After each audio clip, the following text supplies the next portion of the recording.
Dr. Ariane from the Movement Paradigm. Have you or someone you've known experienced some kind of arthritis? Perhaps it's been debilitating and it's really taken away a lot of their quality of life. Well, let's define arthritis today and make sure that we talk about the real drivers of osteoarthritis as well as rheumatoid arthritis and what you can do to prevent it. Before we jump in, please make sure to subscribe to my YouTube channel, Dr. Ariane Missemer, for weekly content on mindset, nutrition, and movement. Many people experience aches and pains as they age. Is this normal? Is this common? Yes. Is there something that we can do about it? Yes. That you do not have to embrace deterioration of your body as you get older. There are absolutely things that you can do to prevent osteoarthritis as well as rheumatoid arthritis. Let's talk about some misconceptions of osteoarthritis. One is that everyone gets it. That is not true. And two is that it is genetic, and that is also not true. Really, it is a matter of diet, lifestyle, and the environment. Osteoarthritis is pain and inflammation in the joint or multiple joints. And research shows that osteoarthritis is due to inflammation in other parts of the body.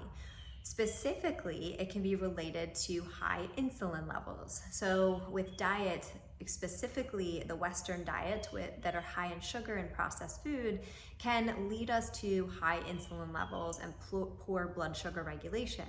This is one of the key drivers in osteoarthritis. But we want to remember this key thing, that osteoarthritis is an inflammatory condition. So where is our immune system? Most of it, 70% is in our gut. So if we are having any type of systemic inflammation or excessive inflammation in our body, this can drive osteoarthritis. And oftentimes you will see that a person that is experiencing severe osteoarthritis all over their body, they are typically in a very inflammatory state. Rheumatoid arthritis, on the other hand, is an autoimmune condition and it affects 1.5 million Americans. But the interesting fact is that it has been happening at younger and younger ages. This is when the synovial fluid becomes thick and murky and creates degeneration in the cartilage of the joint. So the joints can become very, very stiff and painful. One of the biggest drivers of autoimmune conditions, once again, is going to be a predisposition genetically, the environment, and activities of daily living. Specifically, one of the biggest contributors to autoimmune disease, specifically rheumatoid arthritis, is leaky gut.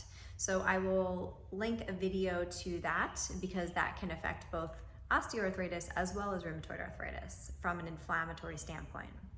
When ultimately our immune system begins to attack itself, it's attacking healthy tissues.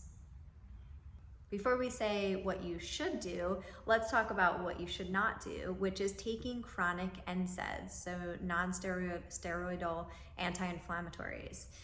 These will ultimately turn off your immune systems, making it very poorly regulated. So although it may mask symptoms temporarily, it is not optimizing your immune system for the long term. And we want to think about this, that they both are inflammatory conditions. What you can do is definitely reducing your insulin, which oftentimes eating less sugar, eating frequent enough meals that you are balancing your blood sugars and stabilizing them throughout the day, improving your gut health. So you can look at other videos that I've done on improving your gut health through the 5R approach, elimination diets, really trying to optimize your overall immune health and be able to prevent these types of inflammatory conditions.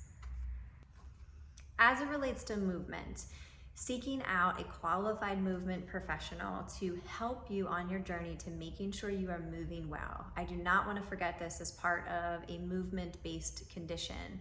Even though it's inflammatory, we want to really optimize the joint positioning. So I like to think of that as joint centration. So if we think about the shoulder joint, there's a ball and socket, and when the ball isn't in that center position of the joint, it will shift forward and often start to cause pain and irritation in the joint. So making sure that you're stabilizing the joint, you're strengthening around, you're being able to use the range of motion that you've created through mobility and stability work, and then being able to load it with strength. These are all super powerful ways to really prevent arthritis and improve arthritis as you go into your older years. As always, thank you so much for your support and joining me today. I hope you found this valuable. If you did, please feel free to share it with friends and family. Don't forget to hit the like button. Make sure you subscribe to the YouTube channel, and don't forget to hit the alert button to stay tuned for new content on mindset, nutrition, movement every single week.